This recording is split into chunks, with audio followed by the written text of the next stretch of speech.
Olá, é com alegria que damos seguimento ao estudo cronológico da Revista Espírita de Allan Kardec. Hoje estamos encerrando o 11º ano da revista, 1868, e vamos fazer uma reflexão sobre o mês de dezembro. Ainda faltam 4 meses de revista, de janeiro a abril de 69. Tem sido uma jornada extraordinária de aprendizados incontáveis. E esperamos que, para vocês que nos acompanham pelas redes sociais, esta viagem em torno da Revista Espírita, da alma do codificador, também esteja valendo a pena, e com certeza está. Hoje, na revista de dezembro, são apenas 3 artigos. Apenas aqui no sentido quantitativo, porque qualitativo tem 2 artigos que nós entendemos muito valiosos, significativos. Eu começo com o último artigo da revista, que é Bibliografia, Kardec noticiando uma revista quinzenal lá da Espanha, de Madrid, que havia sido suspensa, na verdade interditada pelo governo espanhol por questões de intolerância, etc. E Kardec noticia que esse El Critério Espiritista, o critério espírita, estava retomando a sua circulação quinzenal. Então Kardec felicita por este retorno, a importância desses periódicos espíritas que foram surgindo naquela época. Kardec fala disso, essa somatória de forças que foram ocorrendo a partir da doutrina espírita, a partir da própria revista espírita, outros jornais e periódicos, alguns abrindo espaço para o espiritismo, não sendo exclusivamente espírita, e outros que abraçam e abraçavam o ideal espírita. Aqui Kardec fala: aconselhamos com instância os nossos irmãos espíritas da Espanha a sustentar com todo o seu poder esse órgão de sua crença. Pela sabedoria e prudência de sua redação, ele não pode deixar de servir utilmente à casa. E agradece aqui ao diretor, Alverico Peron. Não é um novato em nossas fileiras. Seu esforço para a propagação da doutrina datam de 1858. E lembramos com prazer a fórmula del Espiritismo que teve a bondade de nos dedicar. Então, esses grandes pioneiros da doutrina espírita. A revista espírita tem também essa característica de registro histórico, registro desse movimento espírita inicial, e aqui mais um que trabalhava ativa e incansavelmente pela divulgação da doutrina, Alverico Peron, e muitas vezes sofrendo a resistência, a opressão de governos, e mesmo assim, sem perder o ideal, quando foi possível, retornaram com esse periódico espírita em Madrid. Restam 2 artigos. O primeiro, Sessão Anual Comemorativa dos Mortos. É um discurso de Allan Kardec, no dia 1º de novembro de 1868, que ele transcreve agora na revista, é o Dia de Todos os Mortos, e é um artigo muito similar àquele que nós vimos em dezembro de 1864, quando Allan Kardec vai falar da importância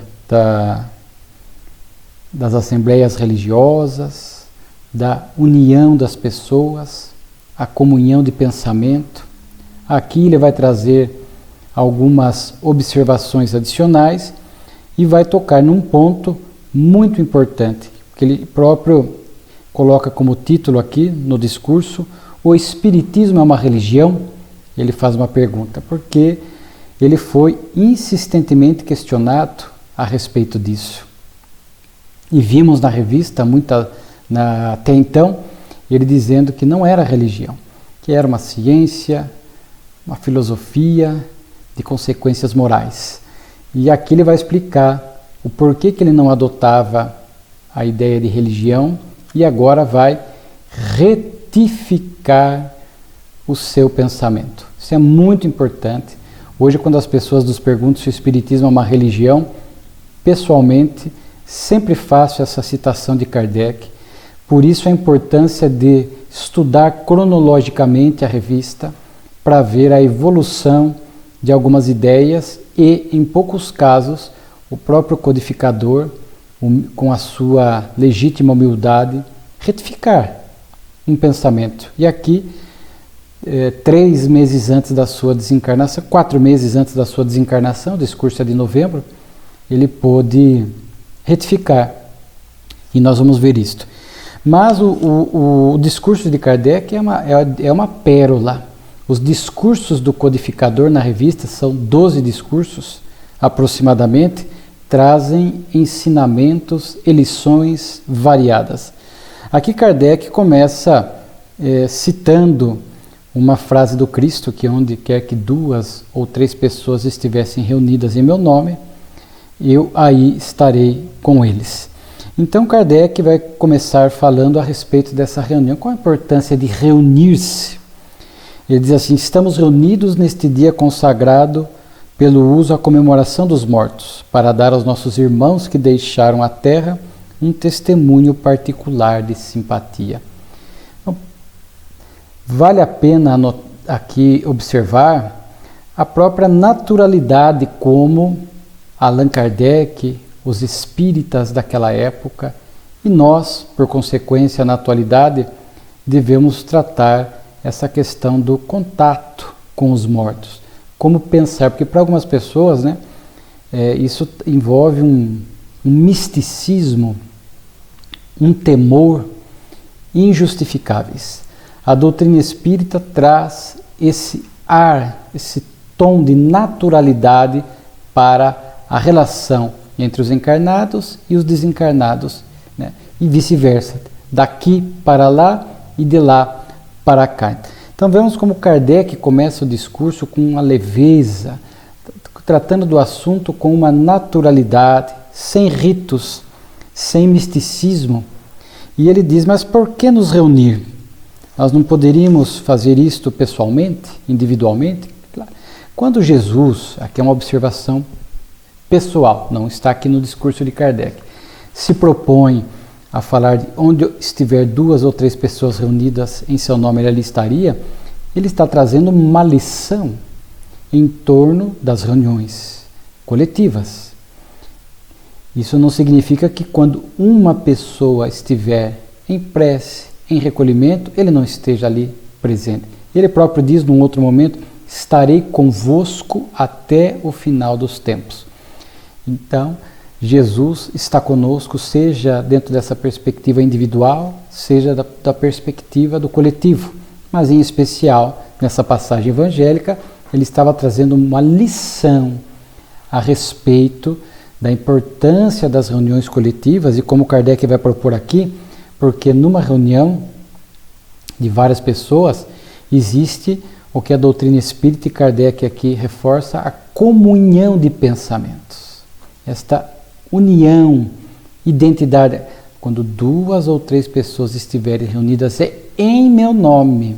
Então vejam que ele coloca um propósito, Jesus coloca um objetivo sério de refletir sobre coisas espirituais, de coisas nobres, morais, que nos impulsionam, que nos convidam à nossa melhoria moral, à educação dos sentimentos. Então, com essa proposta nobre, todas as vezes que nós, criaturas humanas, estivermos reunidos em nome deste bem, em nome do bem, em nome da moral, em nome da prática das virtudes, para fazer reflexões elevadas de ordem espiritual, nós vamos ver, à luz da doutrina espírita, que cria-se uma ambiência espiritual, uma vibração favorável para que os bons espíritos ali estejam.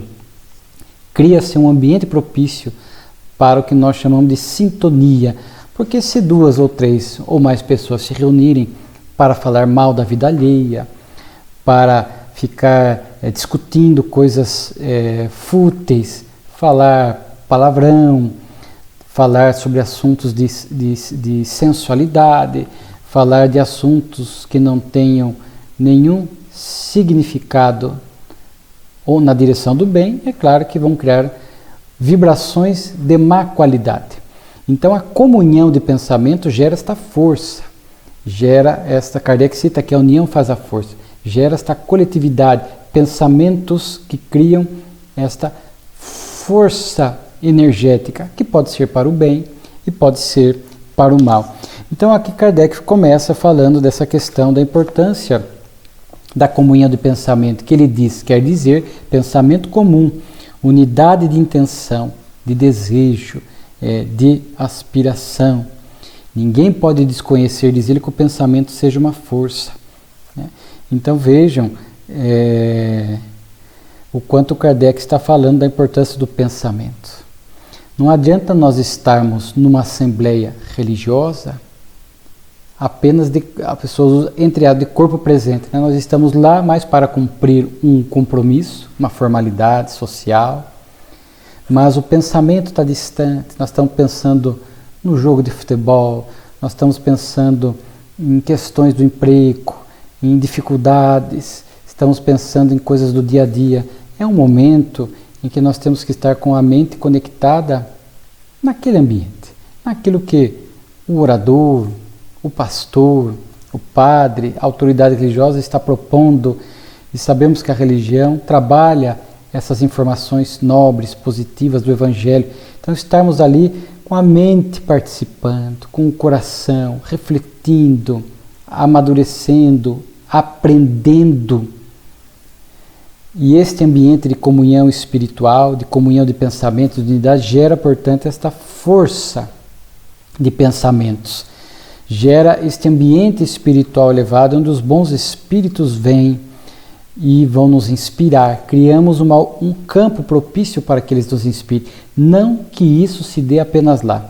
Nós podemos no dia a dia, individualmente, no trabalho, na via pública, mas para isso temos que ter esta disciplina, este autocontrole, saber, no meio da balbúrdia, do barulho do cotidiano, fazer este recolhimento íntimo, isolar-se do ambiente externo para poder fazer essas reflexões elevadas, criar esta sintonia. É possível, mas nós vamos treinando para quem não tem o hábito do simples para o complexo. Então nós vamos criando este hábito, construindo esta rotina dentro de um ambiente que nos é favorável, onde todos estão pensando bem, gerando uma comunhão de pensamentos. Aquele que destoa, ele não entra em sintonia com aquele ambiente. Então ali nós vamos aprendendo a fazer esta quietude, este silêncio, a refletir coisas nobres, e ali vamos entrando em sintonia com os bons espíritos, com essas vibrações que Kardec inclusive menciona aqui, que nos ajuda a recuperar as perdas fluídicas. Nos alimentamos espiritualmente, ali, nos nutrimos nos dois sentidos, fluidicamente e em termos de alimento intelectual, para que possamos refletir. Então ali, diz Kardec aqui, né, a comunhão de pensamentos produz assim uma espécie de efeito físico que reage sobre o moral. É o que só o Espiritismo poderia nos dar a compreender. Então, no ambiente dessa elevação espiritual, quantos de nós em palestras, em grupos de estudo, em tarefas mediúnicas, onde se convida a esta comunhão de pensamento, nós sentimos, alguns mais, outros menos, esta energia, este ambiente elevado que reage sobre o físico. Essas energias impregnam, entram nos poros perispirituais, desaguam no corpo físico, geram um bem-estar, geram uma sensação de paz, de quietude, de serenidade, né? E isso estimula o moral, porque um ambiente desta envergadura se transforma para nós num convite né, num estímulo para que a gente possa progredir, porque sentimos a vontade de permanecer com aquela paz interior. Mas oscilamos, muitos de nós somos imperfeitos, saímos dali, os nossos pensamentos às vezes já tomam outros rumos, os nossos comportamentos, pela nossa invigilância, pelo nosso descuido. Mas naquele momento a gente fala, puxa, eu queria estar sempre vibrando, sentindo isto. Um dia conseguiremos, quando estivermos mais estáveis no campo do bem. Então, essa comunhão de pensamentos sobre todos os aspectos, o que nos oferece de conteúdo intelectual, um ambiente religioso, o que nos oferece em termos de energia, em torno de reflexão, é um ambiente que sim, reage sobre o físico, reage sobre o emocional, reage sobre o psicológico, reage sobre o espiritual. É um banquete espiritual.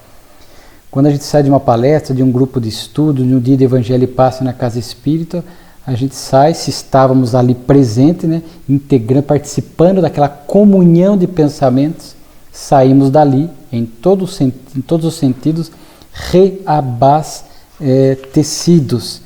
Então Kardec fala, que o Espiritismo explica, que já vimos outros artigos, o pensamento age sobre o meio ambiente, os fluidos ambientes. Então, o pensamento impacta esse fluido cósmico universal que está à nossa volta, alterando, dando-lhe qualidade, né, características, boas ou más, e gera esta energia ambiente, este fluido ambiente. Quando estamos num ambiente religioso, elevado, com foco em tudo isso, naturalmente que vai gerar estes fluidos positivos, né?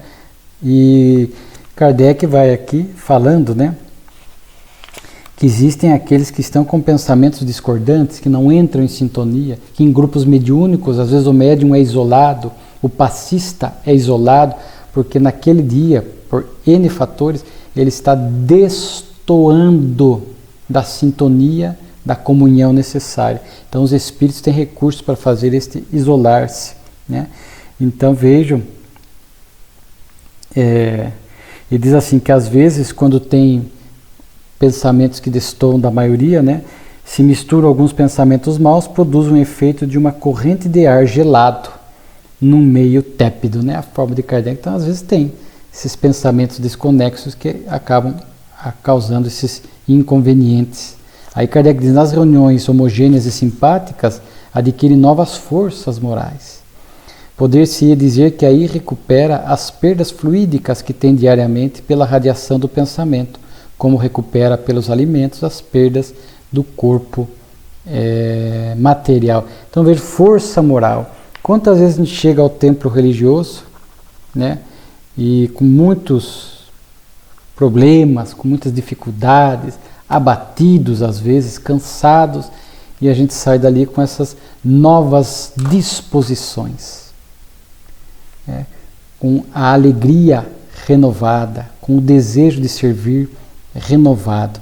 Então nós vamos perceber que esse artigo de Kardec vai demonstrando que nas nossas faixas de evolução, aqui na Terra, imperfeitos, instáveis, ainda com defeitos, um ambiente religioso dessa qualidade espiritual, ele é muito importante para nós.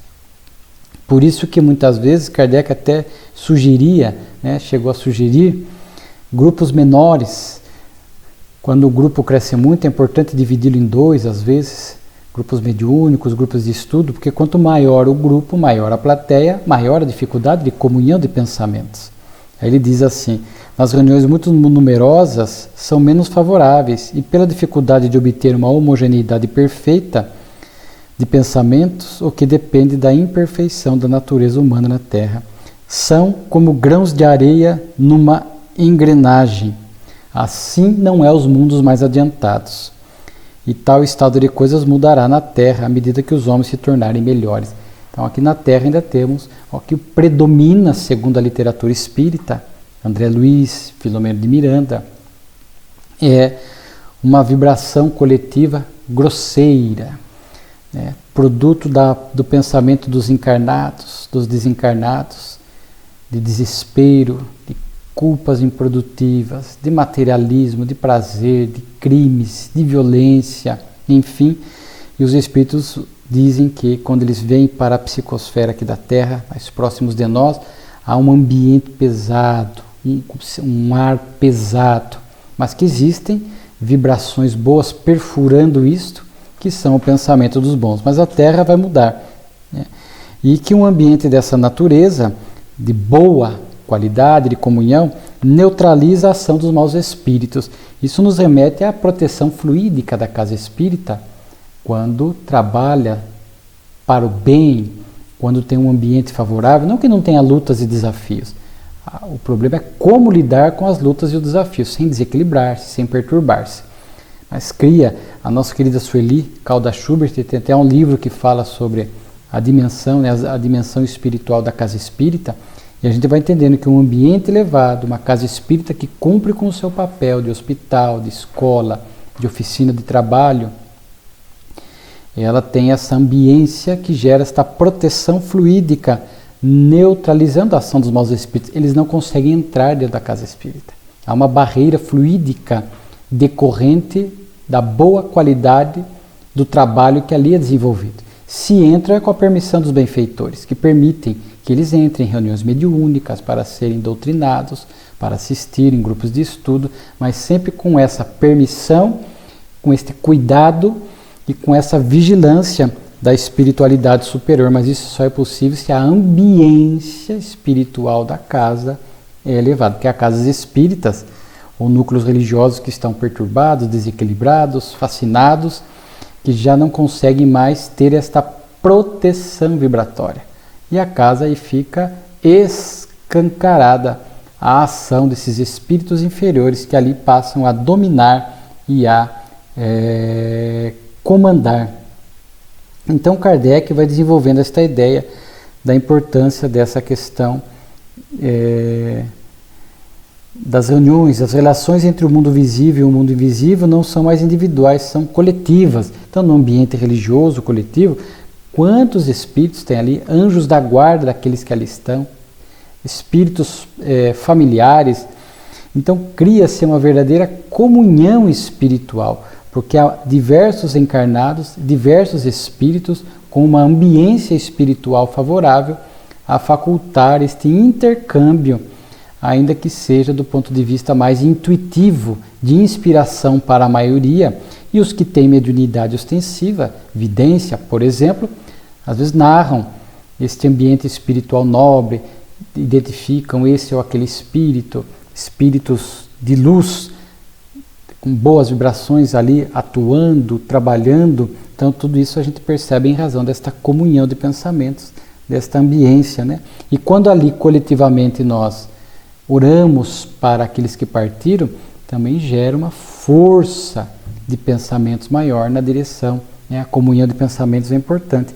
Ao mesmo com os espíritos, porque eles também recebem os eflúvios de todos os pensamentos benevolentes que para eles se elevam. Eu achei bonita essa comparação, como uma nuvem de perfume. Os que são felizes experimentam uma maior alegria por esse concerto harmonioso, os que sofrem sentem um maior alívio. Então, olha só, quando nós estamos em grupo, reunidos ali no estudo, no mediúnico, lembramos de um determinado espírito, de determinada pessoa que voltou ao mundo espiritual, às vezes um ex-integrante do grupo, alguém que está ali, pede a vibração por um amigo, por um familiar, e ali coletivamente nós oramos. Então, parte esta nuvem de perfume, né? Então é muito bonito.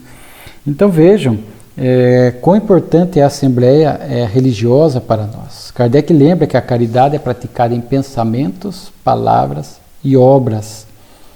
E diz assim: há criaturas que negam a utilidade das assembleias religiosas, alegando que o templo de Deus está em toda parte e que ele pode ser adorado em toda parte, que cada um pode orar em casa em qualquer hora. Sim, é verdade, diz Kardec. Nós lembramos até aquela passagem da mulher samaritana, Jesus, junto ao poço de Jacó, e fala para ela, que nós devemos adorar Deus em espírito e em verdade, né? No templo da natureza. Dia virá que o homem nem orará aqui, no Monte Garizim, nem lá no Templo de Jerusalém, mas irá orar a Deus dentro dessa comunhão de pensamentos, aonde quer que esteja. É verdade. Mas conforme nós falamos, há pessoas que não têm este hábito, não têm esta disciplina, não conseguem orar em qualquer lugar. A pessoa vai amadurecendo, vai se fortalecendo para conseguir isolar-se. O divino está em tudo. É verdade. Deus está em tudo. Mas nem por isso nós vamos desconectar e desvalorizar o templo religioso. Até porque a doutrina espírita não afirma que Deus está apenas no templo religioso. Que Deus só olha para as pessoas que estão no templo religioso. Não. Mas o que Kardec aqui está falando é da importância do templo religioso. O fato de Deus estar em tudo. O fato de eu poder me conectar com Ele em casa, na via pública, no trabalho, em outros locais, não significa que eu deva desmerecer ou desvalorizar o templo religioso. Porque conforme Kardec vai falar, no estágio em que estamos, é para nós um lugar especial, importante. Já lemos aqui na revista descrições dos mundos superiores. Quando nós tivemos com esta conexão mais natural com o divino, espíritos mais elevados, nos mundos felizes, vimos aqui descrição de mundo feliz, acho que Vênus, se não me falha a memória, ou Júpiter, lá fala que não há templo religioso, que o templo religioso está dentro do coração de cada um, onde ali, quando já vibrando nessas faixas mais elevadas, já com virtudes consolidadas, sem oscilar, nós estaremos sim conectados com o divino permanentemente, não oscilaremos e daí não necessitaremos mais do templo religioso. A doutrina espírita foi um avanço, porque nos trouxe esse templo religioso sem ritos, sem culto exterior, sem sacerdócio, sem hierarquia, etc. Né? Mas Kardec fala da importância do templo religioso. Ele diz assim, que o isolamento religioso, como isolamento social, conduz ao egoísmo. Então veja que o próprio templo religioso, ele nos propicia relações humanas importantes, né? Relações humanas. Kardec fala da família espírita, né? Isso é importante, às vezes nós necessitamos, estamos passando por desafios, dificuldades. Quão importante é encontrar o apoio ali na família espírita, os amigos do templo religioso para desabafar, chorar, abraçar, pedir um conselho. O espírita deve buscar o atendimento fraterno da casa espírita ou conversar com amigos da doutrina. E ele diz assim ainda, Kardec, qual homem que possa dizer-se bastante perfeito para dispensar conselhos na vida presente? É sempre capaz de instruir-se por si mesmo? Não. A sua maioria são necessários ensinamentos diretos em matéria de religião e de moral. Mas por que não teriam também os homens lugares especiais para essas relações, negócios do céu, como os têm para os negócios da terra? Por que não teriam assembleias religiosas, como tem assembleias políticas, científicas e industriais? Então, se nós temos esses ambientes variados que cuidam respectivamente dos seus objetivos, por que não teríamos uma assembleia religiosa que cuida de moral, né, que cuida de aspectos que a religião não traz? Qual de nós pode dispensar um ambiente dessa qualidade? Qual de nós, diz Kardec, pode dispensar aqui as informações, os conhecimentos que são ali tratados, cuidados, por mais às vezes repetitivos que sejam, uma lição de paciência que às vezes cai repetidas vezes, será que nós já estamos no estágio que nós podemos dispensar essas lições? Não.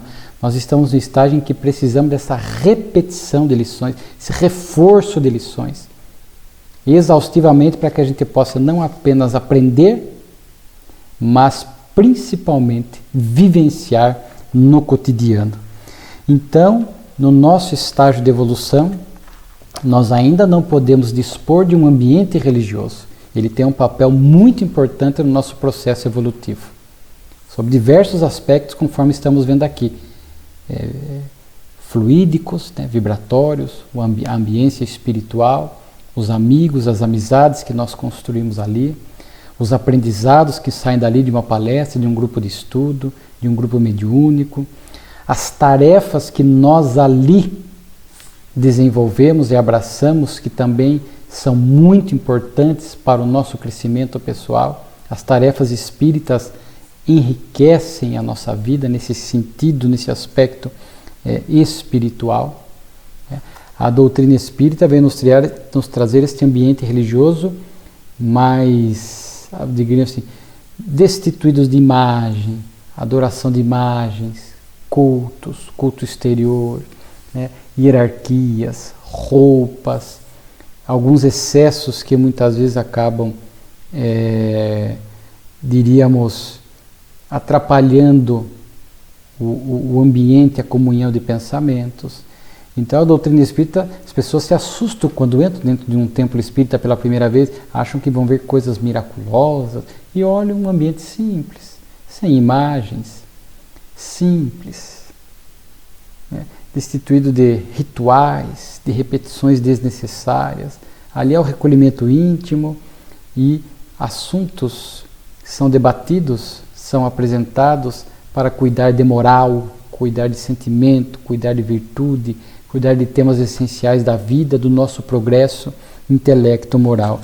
Então, neste momento da Terra, no nosso momento de evolução, diante de tudo que Kardec traz aqui, a importância de um ambiente religioso.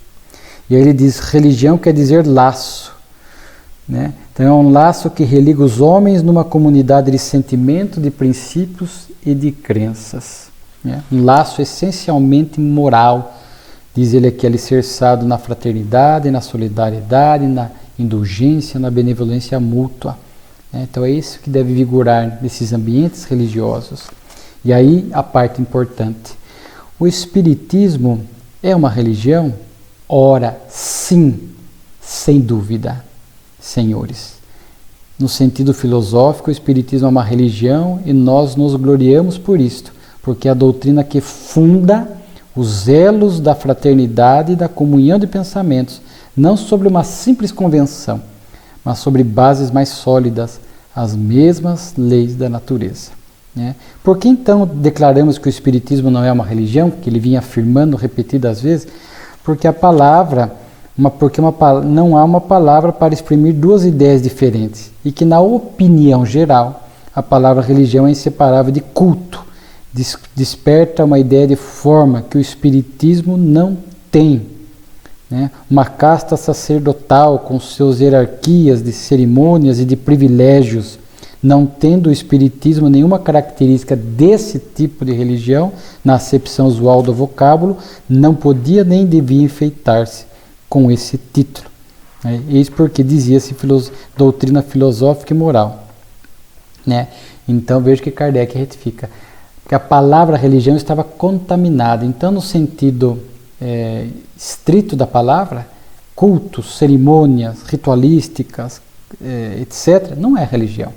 Mas no sentido lato, amplo da palavra, de conectar a criatura ao Criador, fomentar esses laços de fraternidade, etc., de bons sentimentos, é sim, diz Kardec, uma religião. E que as reuniões espíritas devem ser feitas religiosamente, com recolhimento, com respeito, conforme comporta a gravidade dos assuntos que ela se ocupa. Aí Kardec vai falar do laço entre os espíritas, né? Que deve haver entre nós todo um laço humanitário, de caridade, porque a caridade, diz ele, é a alma do Espiritismo. Então fala de Kardec. Caridade é a alma do Espiritismo.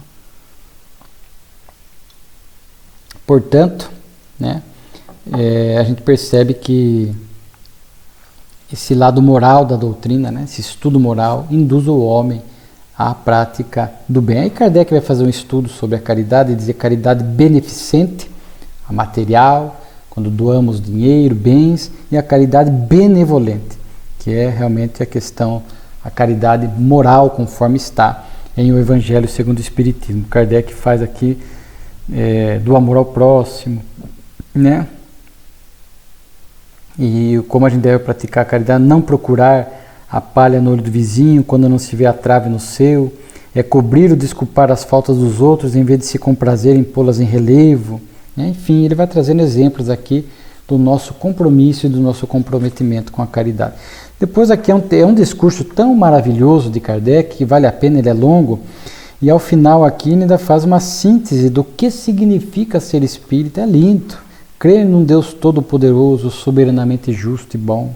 Crer na alma e em sua imortalidade, na pré-existência da alma, na pluralidade das existências, como meio de expiação, reparação e adiantamento moral e felicidade crescente com a perfeição. Na equitável remuneração intelectual, na perfectibilidade dos seres mais imperfeitos, na do bem e do mal, conforme o princípio, a cada um segundo as suas obras, na igualdade da justiça para com todos, sem exceção, sem exceções, favores ou privilégios para nenhuma criatura, no livre-arbítrio do homem, que lhe deixa sempre a escolha do bem e do mal. Então ele vai falando aqui, e ele diz ao final: são essas as leis de Deus, eis o credo, a religião do Espiritismo, religião que se pode conciliar com todos os cultos, com todas as maneiras de adorar a Deus. É o laço que deve unir todos os espíritas numa comunhão de pensamentos, esperando que ligue todos os homens sob a bandeira da fraternidade universal. Esse lado ecumênico da doutrina que nós já comentamos outras vezes aqui. E aí Kardec, como era um discurso no dia de Todos os Santos, após aqui recebem comunicações, né, de Dozon.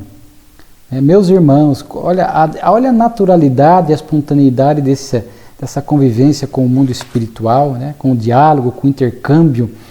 Meus irmãos, alegrai-vos, porque em muito pouco tempo vereis grandes coisas. Quando eu estava na terra, vi a doutrina grande e bela, mas eu estava longe de compreendê-la em toda a sua grandeza. Assim vos direi: redobrai de zelo, consolai os que sofrem, porque há seres que foram de tal modo afligidos durante toda a sua vida que necessitam ser amparados e ajudados. Sabeis quanto a qualidade é agradável a Deus, praticai-a sob todas as formas. Eu achei bonito isso, praticai-a em nome dos espíritos cuja memória festejai neste dia, e eles vos bendirão. Então, quando os nossos entes queridos partem, desencarnam, a melhor homenagem que nós podemos fazer a eles é a nossa transformação moral, a prática do bem, homenageá-los.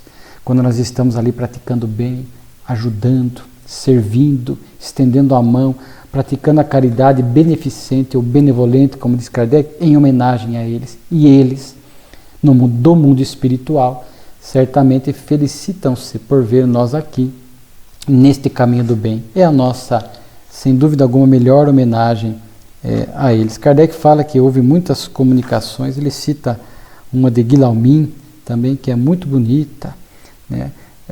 Falando a respeito de a morte nos causava medo e nós tremíamos.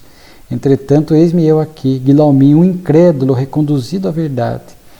Eu achei bonito isso aqui, em vez de urnas funerárias e de epitáfios mais ou menos verdadeiros, eles vos pedem uma troca de ideias, de conselhos, um suave comércio de espírito, essa comunidade de ideias que gera a coragem, a perseverança. Então veja, ao invés de homenagem às vezes materiais, em alguns momentos, em algumas situações são importantes, mas através dessas troca de ideias, essa conversa, esse diálogo, a prece é um diálogo com eles. Né? Fiz um atendimento fraterno para uma filha que o pai tinha voltado ao mundo espiritual. Eu disse, há tantas coisas que eu queria dizer para ele, não tive tempo. Como me arrependo. Falei, fale agora. Ele continua vivo. Dialogue com ele, pense nele, ele vai estar te ouvindo. Não fecharam-se as portas. Né? Então vejam como o espírito aqui, Guilhermin, está falando para os espíritos que partiram, como é importante nós termos consciência disso e dialogarmos lucidamente com eles daqui para lá, nessa comunhão de pensamentos. Né? Aí Kardec traz outras comunicações, tem uma de Rousseau, Jean-Jacques Rousseau, que é conhecido, tem da senhora Victor Hugo, o perfume que se exala de todos os bons sentimentos é uma prece constante que se eleva para Deus, e todas as suas boas ações são ações de graças ao Eterno. Vezi, o reconhecimento é um benefício que recompensa aquele que o merece. A gratidão é um ato do coração, que dá ao mesmo tempo o prazer do bem àquele a quem se deve ser reconhecido e àquele que o vê. Então, como era um dia de todos os mortos, Kardec traz comunicações curtas de Jobard, plácido. O egoísmo é a paralisação de todos os bons sentimentos.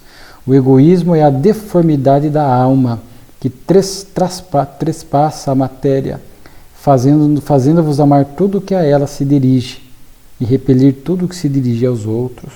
Então, tem uma de São Luís: os espíritos vos amam como o bom pai ama seus filhos. Eles vos têm piedade, cuidam de vossos dias e afastam de vós todo o mal que vos pode acontecer. Então, São Luís falando dessa providência divina através desse socorro espiritual pelos bons espíritos que nos chegam permanentemente, né? Então eu acho esse artigo da Revista Espírita profundamente valioso, conforme vimos aqui, com uma variação temática de fato impressionante, né? E daí, por fim, eram 3 artigos, citamos 2 já. Constituição transitória do Espiritismo. Aqui Kardec vai trazer algumas considerações muito importantes.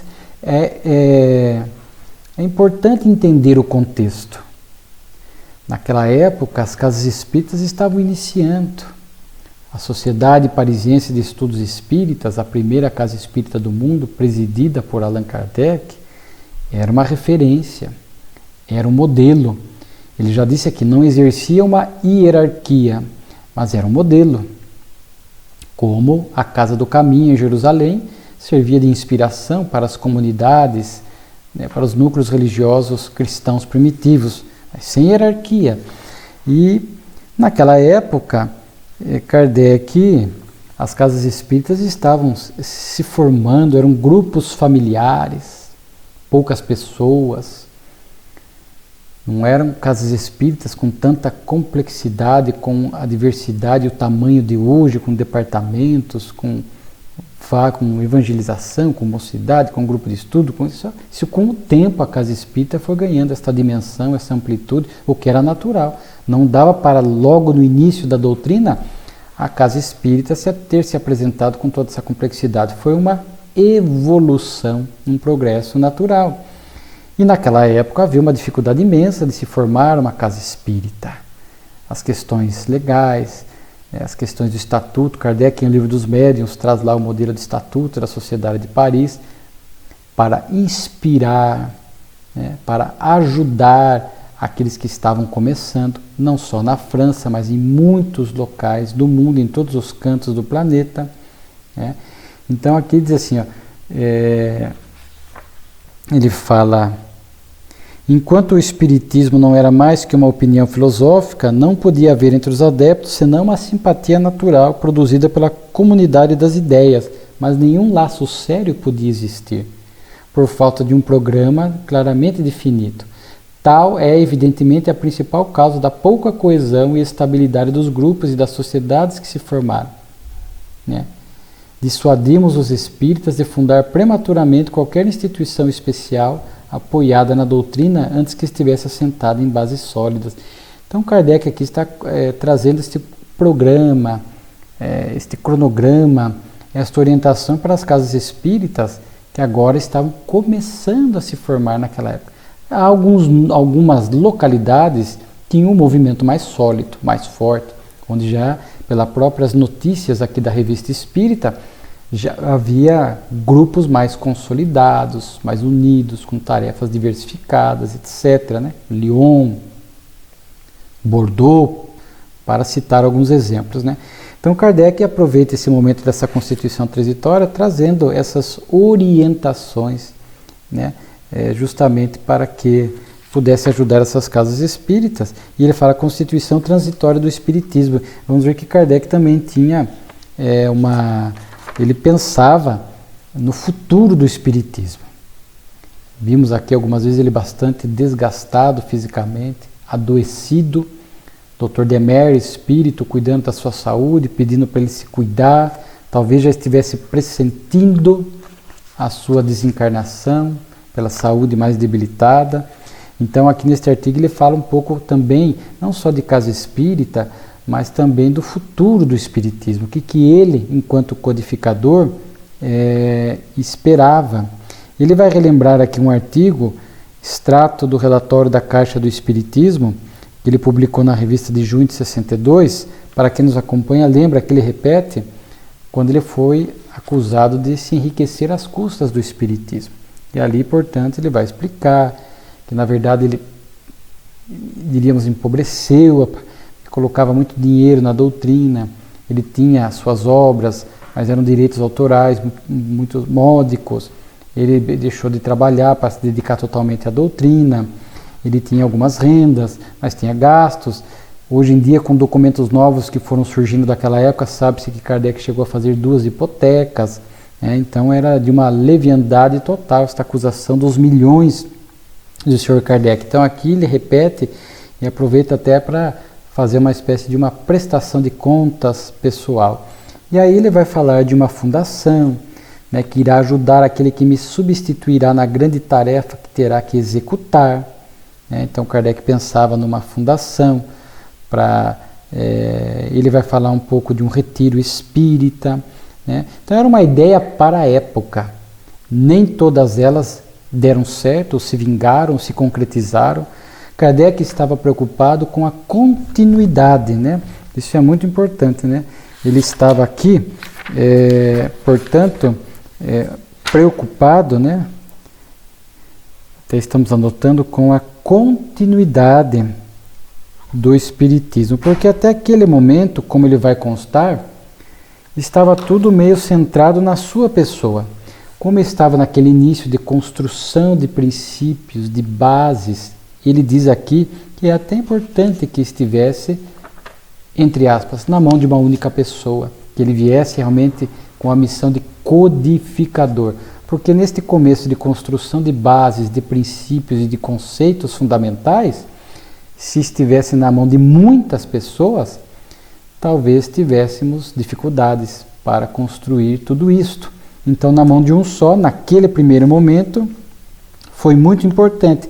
Mas Kardec, quando fala da fundação e de outros assuntos aqui, de unidade de futuro e tal, ele sentia que a doutrina necessitaria agora passar para os cuidados de muitos, de um colegiado. Então ele fala de fundação, ele fala das lutas pessoais que haveriam, dos cismas, das divisões, das ideias pessoais que surgiriam por conta das fraquezas humanas, que tentariam abalar a doutrina espírita, ideias divergentes, que a gente vê até hoje, esses submovimentos, essas ideias antidoutrinárias, por falta de estudo, porque o próprio Kardec diz, quando fala da unidade do futuro, essa unidade de base da doutrina que ele procurou deixar para evitar problemas, ele diz: os nossos escritos não possam dar lugar a nenhuma interpretação contraditória. Procuremos que seja sempre assim. Então ele procurou estabelecer de uma linguagem simples, acessível às bases, para que não pudessem dar margem a interpretações. Mas mesmo assim a imperfeição humana acabou trazendo e ainda traz estas subdivisões, essas melindres e essas dificuldades. Então Kardec fala aqui do chefe do Espiritismo, que não há chefe, e que ele esperava, portanto, a necessidade de uma fundação, de uma direção central. Ele vai usar aqui de um comitê, ele vai estabelecer aqui sugestivamente para aquela época o que ele entendia que este comitê teria que fazer, as suas atribuições, tudo isto pensando no quê? Na continuidade, na longevidade do Espiritismo. Porque tudo estava centralizado, ou muitas das coisas, as principais, na mão dele, enquanto presidente da Sociedade Parisiense de Estudos Espíritas, desde a fundação até a desencarnação, enquanto a Revista Espírita, a Tribuna, enquanto codificador, as obras, então tudo passava por ele. Mas ele sentia que logo mais ele desencarnaria e que precisaria pensar ou estabelecer algumas ideias no sentido da continuidade. Então, quando ele falava de direção central, de comitê, vejam que ele já estava falando de colegiado. Colegiado. Muitas cabeças pensando. As bases já estavam estabelecidas, o Pentateuco, os princípios básicos, de forma que agora a doutrina espírita entraria, dizer, numa nova era, que ela não está fechada, ela está aberta, é progressista, ideias, questões novas surgiram e foram surgindo, e nós necessitaríamos de pessoas que pensassem nessa construção, na integração da doutrina, e ele deixa os critérios. bom senso, fidelidade às bases, universalidade dos ensinos. Kardec deixou tudo claro, objetivo. Nós, pela imperfeição, é que criamos dificuldades. Quais são as pessoas que assumirão esta organização, essa tarefa? Ele diz assim, reconhece-se, né, os tarefeiros pela obra. Então ele diz que virão boas pessoas, né? Mas não faltariam os intrigantes, pseudo-sábios, né, que pelo orgulho trariam esse desafio, mas reconhece-se a árvore pelo fruto. Então ele fala dessa direção central, desse comitê, né? Daí ele repete aquela ideia que no início era individual, mas agora era necessário que estivesse na mão de outros, né? Porque foi uma vantagem tê-lo como codificador, né? Esse trabalho de elaboração, ele diz assim, hoje que o trabalho de elaboração está terminado no que concerne às questões fundamentais, que estão estabelecidos os princípios gerais da ciência, a direção de individual que teve de ser no começo deve se tornar coletiva. Então ele fala desse comitê central, que cuidará dos congressos, né? Olha só, já dos encontros, das assembleias. Veja como Kardec já estava pensando à frente. E quando nós olhamos hoje o movimento espírita, nós vemos que tudo isso foi acontecendo, com lutas, com desafios, com dificuldades, ainda existem, mas hoje nós temos as Federativa Nacional, FEB aqui no Brasil, as federativas estaduais, tudo colegiado, sem hierarquia, porque é tudo de cunho sugestivo, organizacional, para inspirar o movimento espírita, as casas espíritas, se colocar como auxiliar, como norteador, as USES ou URIs municipais, interregionais, as próprias casas espíritas com as suas diretorias, que hoje tudo temos que atender às legislações civis vigentes, estatuto, eleição, diretoria, conselho fiscal, conta em banco, etc.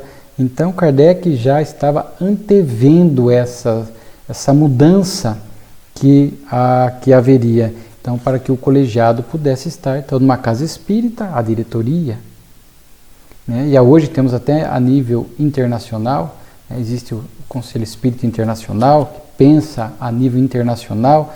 Então, vejamos o quanto essas coisas iam, e hoje, 160 anos após, aproximadamente, ou a partir deste artigo aqui de Kardec, 150 e poucos anos, 155, nós vemos aí como as coisas foram tomando este rumo, né, do colegiado. Isso é muito importante. E aqueles mais esclarecidos, aqueles que estão na linha de frente da doutrina, estudar, assumir essas tarefas. A Casa Espírita precisa de dirigentes, precisa de cabeças boas que estudam, que se moralizam, que se esforçam pelo diálogo, pela boa convivência, construir esta ambiência da comunhão de pensamentos, para que possamos ter um movimento espírita mais equilibrado, mais saudável. É assim, não? Kardec falou dos cismas, aqui vimos agora há pouco, das divisões, infelizmente. Mas as boas cabeças que dirigem a doutrina vão cuidando equilibradamente disso a partir do momento em que devem orientar adequadamente. Kardec sempre fez algumas sugestões para a época, algumas foram praticáveis, importantes, outras sequer vingaram, que hoje até se descarta. Ele falava de casa de retiro, né? Falava de um dispensário para consultas médicas. Kardec pensava numa casa de retiro para os espíritas. Olha a preocupação lá do caridoso de Kardec, os espíritos que vinham ficando mais idosos, que trabalharam pela doutrina, que teriam um local de retiro, uma caixa de socorro para cuidar deles, a parte de dar um atendimento médico. Então Kardec tinha naturalmente este impulso caridoso, social, de bem comum. Falou de biblioteca, que era importante, de um museu, que ainda hoje temos muitos que fazem esses registros históricos. Falou aqui das obras fundamentais, da doutrina. Nossas obras tornar-se-ão propriedade do Espiritismo, na pessoa do comitê. Então ele já estava pensando, esse comitê que cuidaria das suas obras, arrecadaria dinheiros para ser usado na própria divulgação e crescimento da doutrina. Ele fala da revista, visto que ela faz parte de nossas obras doutrinárias. A Revista Espírita, obra doutrinária de Kardec. Vai falar das atribuições do comitê, né, vai falar dos meios, né, que aqui ele já alerta que nem todos os fins não justificam os meios, né? Então, porque Kardec fala que é sem dúvida desagradável ser obrigado a entrar em considerações materiais para atingir um objetivo todo espiritual. Mas a casa espírita tem seu custo. Natural, luz, água, despesas, impostos, etc. Então, embora cuidando de coisas espirituais, nós temos que cuidar do material. Eu sou também, não sou tesoureiro, mas ajudo a cuidar dessa parte orçamentária da nossa casa, temos que pensar nisso. E arrecadação de dinheiro. Mas os fins não justificam os meios. Então, nós não vamos fazer festa com bebida alcoólica, a FEB não recomenda bingo, rifas, porque envolvem sorte, jogos de azar. Tem alguns que se irritam nesses momentos, ou perder, ou ganhar. Então, há meios que dá para fazer uma pizza, um jantar dançante que nós já em nossa cidade fizemos, sem bebida alcoólica, né? Então, há meios fiéis à doutrina, né, para arrecadar dinheiro, os sócios contribuintes, os associados. Existe o Clube do Livro, que dá uma margem de lucro para casa. Então, existem meios, né, de poder, de forma fiel à doutrina, angariar, porque tem a parte material. Eis o grande desafio. Eis porque necessitamos do colegiado. Eis porque precisamos de pessoas que venham à casa espírita e abracem essas tarefas, para não sobrecarregar sempre os mesmos. Às vezes vamos fazer eleição de diretoria, sempre os mesmos, troca de posição, de cargo, porque não aparecem pessoas novas querendo assumir compromisso. É um desafio, é um grande desafio formar dirigentes, formar trabalhadores que abracem a nível municipal, a nível estadual, a nível de federativa. Há almas nobres que nesse momento de transição reencarnam com essas missões. Vemos almas nobres cuidando desses que estão nesses cargos importantes, porque precisa do colegiado para pensar, como diz Kardec, né? Então, Kardec faz todo um estudo que pensamos na longevidade do Espiritismo, sugerindo inclusive essas questões de ordem material das suas obras, né, e tudo mais. Poderão se formar centros gerais em diversos países, né? Então, assim será o Espiritismo organizado. Os espíritas do mundo inteiro terão princípios comuns que os ligarão à grande família pelo laço sagrado da fraternidade. Da fraternidade, é isso que tem faltado de uma maneira geral, né? Então você vê que hoje se fala tanto em unificação, mas doutrinária, mas primeiro vem a unificação do sentimento, para que unidos pela fraternidade, pelo respeito, é natural que surjam algumas divergências, assuntos novos. A doutrina espírita não está fechada, como Kardec disse, as suas bases, os seus princípios, sim, já foram estabelecidos, mas surgirão coisas novas de ciência, clonagem. Só para dar um exemplo, assuntos novos de hoje que precisamos pensar juntos. Mas quando se tem a fraternidade, nós somos capazes de sentar e dialogar, construir, ainda que pensemos diferente. Somamos conhecimentos, experiências, sem melindres, sem brigas, sem bate-bocas, que às vezes tem acontecido em nosso movimento. Somos almas ainda imperfeitas. Uma coisa é o espiritismo, revelação divina. Outra coisa é o movimento espírita, composto de criaturas humanas ainda imperfeitas. Kardec deixou aqui um ideal que ele vislumbrava, mas já falava dos cismas, porque sabia da imperfeição humana. Por isso que primeiro a unificação dos sentimentos, para que possamos trabalhar com mais facilidade a unificação doutrinária, pautada por diálogo, por fazermos congressos com temas propícios, profundos. E hoje em dia o excesso, a autoajuda é importante, mas o excesso de autoajuda, nos distanciamos de Kardec, do estudo, às vezes até do Cristo. Enfim, vejamos aqui que é também um artigo da revista muito interessante de Kardec, antevendo muitas coisas, sinalizando muitas coisas, um pouco mais relacionada àqueles que lidam com gestão do movimento espírita, da casa espírita, mas que são coisas importantes, e que os novos que cheguem com este ímpeto de abraçar responsabilidade, abraçar com responsabilidade as tarefas, mas qualificando-se, estudando, preparando-se, aprimorando-se intelectual e moralmente, para que possam abraçar essas tarefas com nobreza e sintonizados com os bons espíritos, né? Então, encerrando aqui o 11º ano da revista e cada vez mais gratificados e impressionados com o vigor, a eloquência, a pedagogia do nosso querido Allan Kardec.